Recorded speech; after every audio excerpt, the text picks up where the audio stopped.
안녕하세요. 오늘도 사연살롱을 찾아주셔서 감사합니다.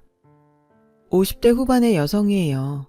얼마 전 저는 하나 있는 딸을 결혼시켰어요. 그러고 나니 그동안 쭉 지내온 시간들이 제 눈앞을 쭉 지나가더라고요. 저희 부모님은 지방의 작은 동네에서 한식당을 하셨어요.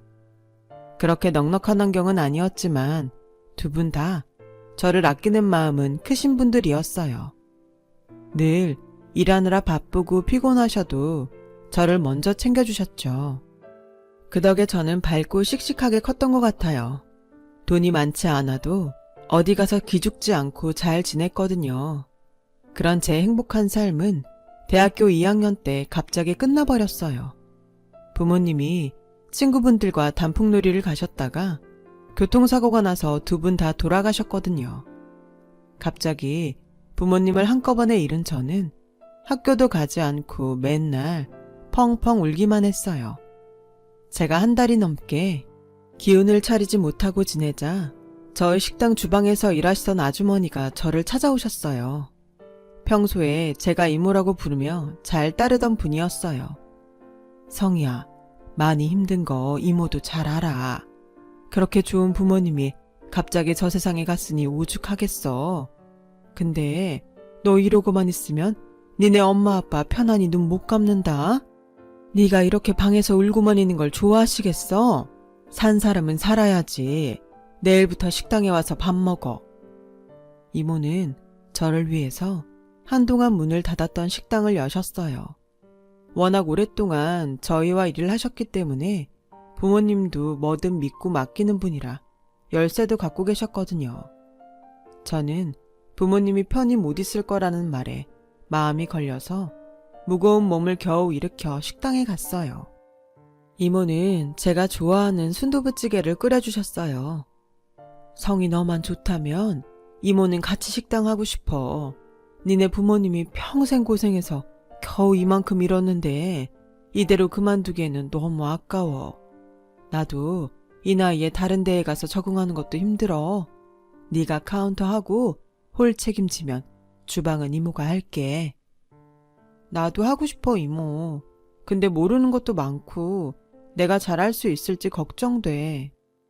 안 해봤으니까 그런 거지. 하다 보면 다 알게 돼. 이모가 도와줄게. 너무 겁먹지 말고 시작해봐. 어차피 지금 휴학했다며. 그동안만이라도 해보자. 이모 말씀대로 저는 부모님이 돌아가신 후 아무것도 하기 싫어서 학교도 휴학하고 아무것도 안 하고 지냈어요. 이모가 하는 말에 용기를 낸 저는 그날 홀 청소를 하고 식기와 조리기구도 전부 설거지를 했어요. 그리고 다음날 새벽에 일찍 일어나서 이모와 함께 큰 시장에 가서 그날 장사할 재료들을 샀어요. 원래는 차로 실어다가 재료를 대주는 곳들이 있다는데 그때는 바로 필요해서 급하게 샀죠. 이모와 함께 야채들을 다듬고 고기들도 밑준비를 하는데 처음 하는 일들이어서 다 힘들고 어려웠어요. 이런 걸 엄마 아빠가 매일 하셨구나 하는 생각에 또 눈물이 핑 돌았어요. 하루 종일 이모와 장사를 하면서 계속 부모님이 떠올랐어요. 처음에는 눈물만 났는데 하루 있어 보니 엄마 아빠와 같이 있는 것 같고 점점 마음이 편해지더라고요. 그래서 결심했어요. 이모, 나 열심히 해볼게. 내가 오늘 실수 너무 많이 했지. 그래도 내일은 더 잘할 수 있을 것 같아. 나 좀 많이 도와줘. 도와주고 말고 네가 그렇게 결심했다니 이모도 마음이 놓인다. 솔직히 나도 다른 데에 취직하는 게 걱정됐거든. 우리 잘해보자. 너도 잘할 수 있어. 라며 제 손을 꼭 잡아주셨어요. 저는 음식 만드는 것도 배우고 매일 밤 하루치 정산하는 것도 배웠어요. 작은 식당인데도 이것저것 신경 쓸 게 많더라고요. 특히나 위생관리는 정말 철저히 해야 됐어요. 그릇 정리나 음식물 쓰레기를 제대로 안 해서 몇 번이나 이모한테 혼났어요. 너 이렇게 하면 식당 못해. 식당은 무엇보다도 청결이 제일 중요해. 그래야 음식 맛도 좋은 거야. 아무리 버리는 거라지만 이렇게 지저분하게 해놓고 음식이 맛있게 뚝딱 나올 줄 알았어? 앞으로 조심해. 저는 그럴 때마다 부모님이 얼마나 깔끔하셨는지 떠올리며 앞으로 더 잘해야겠다고 다짐하곤 했어요. 그렇게 석 달 정도 지나자 일에 많이 익숙해지게 됐어요. 음식을 만드는데 재미도 붙여서 이모가 시키지도 않는데 혼자 밤새도록 반찬도 만들고 요리도 개발해 봤어요. 맛이 괜찮은 것도 있었고 손님들 반응이 별로였던 것도 있었어요. 저는 그럴 때마다 레시피를 바꿔가며 다시 만들어 봤죠. 하루는 집을 대청소하다가 안방 장롱 속을 정리하게 됐어요. 장롱 안 큰 서랍을 열어서 이불 껍데기들을 꺼냈는데 그 안에서 노트가 몇 권 나오더라고요. 보니까 엄마가 적어놓은 레시피들이었어요. 특히 국물 맛을 내는 법들이 자세히 적혀 있더라고요. 엄마가 이렇게 많이 연구해서 음식을 만들었구나. 그러니까 손님들이 점점 많아졌지.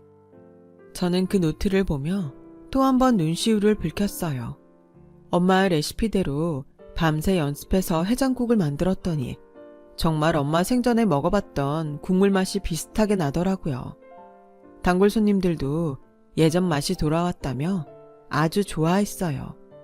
이모도 많이 칭찬해줬어요.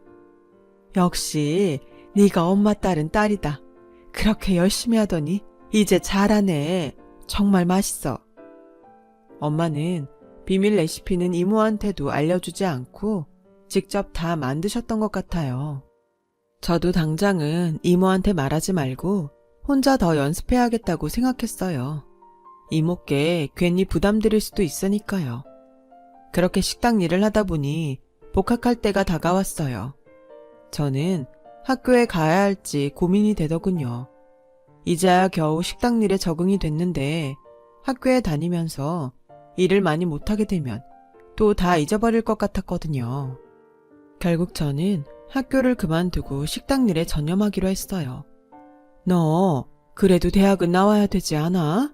부모님 돌아가시고 축 처져 있는 모습이 안쓰러워서 일을 좀 해보자고 한 건데 네가 막상 식당 일만 한다니까 내가 괜히 끌어들인 것 같아서 미안하네. 아니야 이모, 나 이거 적성에 맞는 것 같아. 솔직히 학교 공부 별로고 재미도 없었고 나와서 취직하려고 해도 힘들고 엄마 아빠가 이만큼 기반을 잡아놓은 건데 내가 잘해보고 싶어. 이모 때문이 아니고 정말 내가 하고 싶어서 그래. 라고 하자 이모도 찬성해줬어요. 제가 마음을 굳게 먹고 열심히 하니 갈수록 손님이 늘었어요. 3년 정도 시간이 걸리긴 했어도 부모님 식당을 지켜낸다는 게 좋았어요. 근처에 있는 작은 회사와 점심 계약도 하게 됐고요. 저와 이모는 홀서비스 직원과 주방 직원을 더 뽑았어요. 그런데도 바빠서 한 번씩 아르바이트도 써야 했죠. 그동안 노력한 게 하나씩 보상을 받는 것 같아서 뿌듯했어요. 그 무렵 저는 그 회사에 다니는 사람과 사귀게 됐어요. 나이도 젊은데 힘든 일도 씩씩하게 하는 모습에 반했는데 성희 씨는 마음도 참 넓은 것 같아요. 결혼하고 싶어요. 부모님이 돌아가신 후 외로웠던 제게 그 사람은 청혼을 했고 저도 더 이상 혼자 있고 싶지 않아서 좋다고 했어요. 이모는 잘 됐다며 축하해 주셨고요. 혼자보다 둘이 훨씬 낫지. 니네 부모님도 좋아하시겠다. 나도 항상 네가 외로운 게 안 됐는데 이제 마음이 놓인다. 고마워 이모. 나 잘 살게. 결혼하고 식당도 더 열심히 할 거야. 앞으로도 나 많이 도와줘. 라며 이모와 손을 꼭 맞잡았어요. 남자의 어머니는 깐깐해 보여서 첫인상이 좋은 편은 아니었어요. 그래도 따로 살 거니까 크게 부딪히는 일 없이 살 수 있을 거라고 생각했죠. 하지만 제 예상은 크게 빗나가고 말았어요. 결혼 후 저희 식당에 왔다 간 시어머니는 태도가 완전히 변했어요. 아니, 나는 회사랑 계약한 식당을 한다길래 좀 괜찮은 데인 줄 알았더니 이건 그냥 동네 밥집 수준이잖아.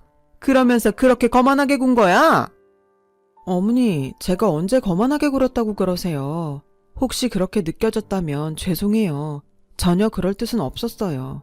그리고 저희 식당이 작긴 해도 단골들도 많고 맛집이라고 소개된 적도 있어요. 저희 부모님이 생전에 열심히 읽어놓으신 덴데 그렇게 말씀 안 하셨으면 좋겠어요.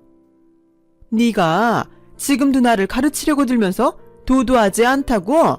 야, 지나가던 개가 코웃음 치겠다. 아이고, 난 얼마나 대단한 일을 하나 했더니 그냥 시장 음식점이야. 이게 뭐야 진짜. 대학도 안 나왔다고 했을 때 알아봤어야 됐는데 동네 창피해서 고개도 못 들고 다니겠네. 라며 저한테 속았다며 펄펄 뛰었어요. 남편도 속상한 제 마음을 몰라주더라고요. 솔직히 식당이 좀 낡고 냄새도 나고 그렇잖아. 이참에 싹 뜯어 고치고 좀 넓히면 어때? 아니면 시내 큰 데로 이사하든가. 식당이 무조건 넓다고 다가 아니야. 그리고 우리 식당 냄새는 다 그동안 했던 음식들 냄새가 밴 거라서 맛있는 냄새라고. 비위상하는 거 아니야. 당신도 우리 식당에서 나는 냄새 좋다고 했잖아. 아무리 좋아도 깔끔한 게 더 낫지. 사람들은 그런 거보다 보기 좋은 걸 더 따지잖아. 엄마만 해도 그렇고. 또 넓고 새 거 같으면 값도 더 잘 받지 않겠어? 값을 받다니? 그게 무슨 소리야? 누가 식당 팔기라도 한대? 그런 말 농담으로라도 하지 마. 우리 부모님이 나한테 남겨주신 귀한 유산이라고. 그냥 말이 그렇다는 건데 뭘 그렇게 뾰족하게 반응해? 그러니까 거만하다는 소리를 듣는 거야. 뭐라고? 말 다 했어? 내가 거만하다고? 맞는 말 하는 게 거만한 거야? 그렇잖아. 뭐 그렇게 대단한 식당이라고 무슨 말도 못하게 하고. 엄마가 괜히 그런 말 한 게 아니란 뜻이야. 그깟 거 좀 한다고 목 뻣뻣하게 세우는 거 고치라고. 그렇게 저와 남편은 신혼 초부터 싸우게 됐고 시간이 지나면서 점점 나아지기는커녕 더 심해지기만 했어요. 남편은 시어머니 말이라면 무조건 편을 들더라고요. 저를 성격이 나쁜 사람으로 몰았거든요. 결혼 전에 저한테 마음이 넓다고 하고 일하는 모습이 보기 좋다던 그 사람은 온데간데 없고 자기 엄마 마음에 안 드는 일만 한다며 사사건건 짜증을 부렸어요. 너 우리 엄마가 남편 없이 혼자 있다고 무시하는 거지? 그러지 않고서 이렇게 말을 안 들을 수가 있어? 내가 왜 어머니를 무시해? 나도 부모님 돌아가셔서 식구 없는 사람 마음 잘 아는데. 그리고 내가 무슨 말을 안 들었다는 거야. 그럼 식당도 왜 안 고치고 엄마가 오라고 할 때 제때 왜 안 가는데? 내가 집에서 살림만 하는 거 아니잖아. 어머니가 식당 일 바쁜 거 생각 안 하시고 자꾸 부르시니까 나도 잘 못 가는 거지. 그래도 일주일에 2번은 꼬박꼬박 가잖아. 야, 그 정도 안 가는 사람이 어딨다고 그래. 진짜 갈수록 유세만 떠는데 못 봐주겠네. 그렇게 싸우면서도 1년을 넘게 지냈어요. 저는 점점 남편과 사이가 멀어졌고 남편이 말도 안 되는 소리를 할 때면 집에 있기 싫어서 식당에서 자는 날이 많아졌어요. 그런 일이 반복되다 보니 이모도 제 결혼 생활이 좋지 않다는 걸 어느 정도 눈치채고 시댁에 대해서는 물어보지 않더라고요. 그러다가 시어머니 생신이 돌아왔어요. 시어머니는 시댁에 와서 잔치 음식을 만들라고 했지만 저는 그럴 시간이 없어서 식당에서 반찬을 만들 때 일부러 잡채며 산적이며 생일상에 내놓을 음식들로 해서 다른 것들과 같이 시댁에 가져가려고 잔뜩 싸놓았어요. 이모도 시어머니 생신이라고 고급 떡집에서 떡을 맞춰서 같이 보내줬어요. 음식들이 너무 많아서 택시를 잡아타고 낑낑거리며 시댁에 갔더니 이미 손님들이 와서 거실에 앉아있더라고요. 시어머니는 제가 가져온 음식들을 보더니 안색이 흑빛이 되더니 화를 냈어요. 야, 너는 내 손님들이 그렇게 우스워 보이니? 어디서 동네 밥집 음식을 내 생일상에 올리라고 가져와? 얘가 진짜 사람 알기를 뭘로 하는 거야? 하더니 제가 가져온 음식들을 통째로 마당에 다 쏟아버리더라고요. 이모가 해주신 떡도 전부 다요. 설마 아무리 시댁 알기를 우습게 알아도 내 생일인데 지가 생각이 있는 애면 그래도 식당 음식은 안 가져오겠지 했다. 그런데 어떻게 이럴 수가 있냐? 만에 하나 이럴까봐 내가 호텔 요리 안 맞춰놨으면 어쩔 뻔했어. 너 또다시 니네 싸구려 음식 나한테 먹을 생각이면 다시 내 집에 발도 들이지 마라. 라더니 저를 대문 밖으로 밀어내고 문을 닫아버리는 거였어요. 너무 충격을 받아서 온몸을 덜덜 떨며 식당으로 돌아왔어요. 제가 아무 말 없이 식당 뒤에 있는 방으로 들어가자 이모가 쫓아 들어오더니 이불을 펴서 저를 눕혔어요. 아니, 대체 무슨 일이 있었길래 이렇게 얼굴이 새하얗게 질려서 온 거야? 몸은 또 왜 이렇게 떨어? 왜 그래? 저는 그제야 통곡을 하며 울었고 제 얘기를 다 들은 이모는 너무 어이가 없다며 화가 나서 어쩔 줄 몰라 했어요. 세상에, 어떻게 그럴 수가 있어? 그 많은 음식을 얼마나 정성 들여 준비했는데. 뭐? 싸구려 음식? 지들이 뭐 그렇게 대단한 사람들이라고 그런다니? 성희야, 내가 혹시 끼어드는 게 오지랖일까봐 가만히 있었는데 정말 미안하다. 이런 일이 있었으면 진작 말하지 그랬어. 이제부턴 날 진짜 이모라고 생각하고 뭐든 말하고 기대라. 너 그런 거 참으면 나중에 병돼. 못 써. 알았지? 라며 제 등을 토닥여줬고 저는 이모를 끌어안고 펑펑 울었어요. 그날부터 저와 남편의 별거가 시작됐어요. 마음 같아서는 당장이라도 이혼하고 싶었지만 그래도 시간이 지나면 나아지지 않을까 하고 희망을 버리지 못했죠. 남편도 시어머니도 저한테 냉랭했지만 이혼 얘기는 안 하더라고요. 저는 그 사람들도 나쁘게 끝내고 싶지는 않은가 보다. 그렇게 생각했어요. 별거 중 저는 임신 사실을 알고 남편한테 알렸지만 남편은 별 반응이 없었어요. 오히려 제가 자기 엄마한테 와서 사과하지 않는다고 뭐라고만 하더군요. 당신이 우리 엄마 앞에서 무릎 꿇고 싹싹 빌어도 모자랄 판에 뭐가 그리 잘났다고 통보를 하는 거야. 임신했는데 뭐 보약이라도 갖다 바치라고? 꼬일 대로 꼬인 심사는 풀리지 않았고 저도 더는 남편과 얘기하고 싶지 않았어요. 하지만 태어날 아이 아빠인데 이렇게 갈라서면 아이한테 몹쓸 짓을 하는 것 같아서 쉽게 결정할 수 없더라고요. 저는 그렇게 남편한테도 시어머니한테도 축하 인사 한마디 못 듣고 만사까지 오게 됐어요. 그러다가 새벽에 자는 시간에 진통이 시작됐고 저는 겨우 이모한테 전화를 한 다음에 택시를 잡아타고 혼자 병원까지 가야만 했죠. 이모가 분만실 밖에서 기다리고 저는 10시간 넘는 진통 끝에 예쁜 딸을 낳았어요. 그동안의 남편이나 시어머니는 얼굴도 보이지 않았어요. 이모가 다 전화를 해도 바쁘다고만 했다는 거였어요. 저는 점점 인내력의 한계를 느꼈어요. 나한테 친정 부모가 살아있었어도 저럴 수 있었을까? 그런 생각까지 했죠. 이모가 잠깐 식당에 간 사이 제가 잠이 들었을 때였어요.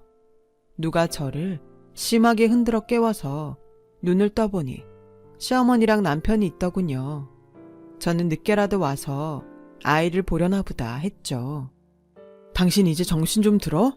무슨 잠을 그렇게 자. 우리가 좋은 소식 갖고 왔어. 좋은 소식이라니 그게 무슨 소리야? 예, 니네 식당이 방송에서 전국 숨은 맛집 20개에 뽑혔다더라. 너 몰랐지? 우리도 아까 신문 보고 알았어. 라는 시어머니 말에 저는 가만히 있었어요. 사실 저는 미리 알고 있는 일이었어요. 신문 기자가 취재하러 왔었고 며칠 전에 기사가 날 거라고 알려줬었거든요. 그런데 시어머니가 아주 기가 막힌 말을 하더군요. 그 식당 말이다.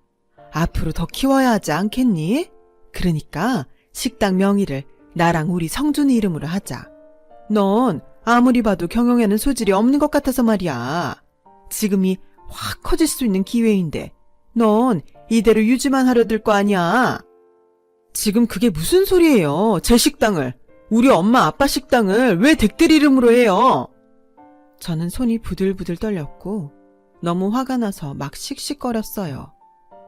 당신 지금 이게 무슨 태도야? 우리 다 잘 돼보자고 하는 건데 댁들이라니. 애를 낳았어도 여전하구만. 야, 니들이 인간이야? 그래도 자기 딸이고 손녀인데 얼굴 한번 보겠다는 말은 안 하고. 뭐가 어째? 우리 식당 음식 싸구려라 안 먹는다고 갖다 버린 게 누군데. 그런데 이제 와서 명의가 어쩌고 뭐가 어째? 당장 나가. 경찰 부르기 전에 당장 꺼지라고. 제가 소리를 고래고래 지르며 엉엉 울자 놀란 간호사들이 들어와서 저를 진정시켰어요. 지금 산모한테 뭐 하시는 거예요? 이러지들 말고 나가세요. 아니, 간호사 언니, 내가 얘 시어머니예요. 우리가 뭘 어쨌다고 그래요? 얘 성격이 이상해서 그러는 건데. 시어머니 아니에요. 남편도 아니에요. 당장 내보내주세요. 아니, 경찰 불러요. 경찰 불러달라고요. 간호사들은 시어머니와 남편을 억지로 내보냈고 나중에 온 이모는 얘기를 듣고 화가 나서 어쩔 줄 몰랐어요. 성희야, 이혼해. 그딴 집하고 상종을 하지 말자. 내가 너 데리고 살게. 애도 내가 키워줄게. 걱정 말고 이혼해. 이모, 나 이모 없었으면 정말 죽었을 거야. 고마워. 너무 고마워. 죽긴 뭘 죽어. 네가 뭘 잘못했다고. 열심히 산 것밖에 없는데 어디 저런 되먹지 못한 인간들이 다 있어 정말. 그렇게 저는 아이를 낳고 바로 남편과 이혼을 하게 됐어요. 남편과 시어머니는 죽어도 이혼을 못 해주겠다며 버티더라고요. 이모가 그 회사를 그만둔 사람한테 들었는데 남편은 처음부터 저희 식당이 잘 되는 걸 알고 눈독을 들였다고 해요. 그래서 저한테 결혼도 하자고 한 건데 저희 식당이 생각보다 수입이 많지 않은 걸 알고 둘의 태도가 변했던 거였어요. 그러다가 식당이 좀 알려지니까 자기들 이름으로 하겠다고 한 거였고요. 정말 어떻게 남이 평생 만들어 놓은 걸 아무 노력 없이 가지려고 할 생각을 했는지 돌이켜봐도 기가 찰 노릇이죠. 저와 이모는 그런 증거들을 모아서 소송을 하겠다고 했고 시댁에서는 자기들이 불리해지니 그제서야 이혼을 해주더군요. 저는 딸을 키우면서 더 바쁘게 살았어요. 저희 식당은 시간이 지나면서 그야말로 대박이 났죠. 저녁 메뉴로 시작한 닭갈비 정식과 쭈꾸미 볶음 정식도 엄청난 인기를 끌었거든요. 저와 이모는 그제야 옆 가게까지 넓히고 리모델링을 했어요. 식당이 아무리 잘 돼도 자리를 옮기고 싶지는 않았어요. 엄마 아빠의 손때가 묻은 곳인데 이곳을 떠나는 게 싫었거든요. 대신에 시내에 분점을 내기로 하고 이모를 거기 사장으로 세웠어요. 성희야, 내가 한 게 뭐 있다고 나한테 이런 큰 가게를 주니. 난 됐어. 여기 주방이 편하니까 그러지 말고 네 이름으로 해. 이모가 아니었다면 나 이렇게 할 수도 없었어. 항상 힘들 때마다 나한테 힘이 돼줬는데 내가 이 정도도 못해? 그리고 우리 가족이잖아.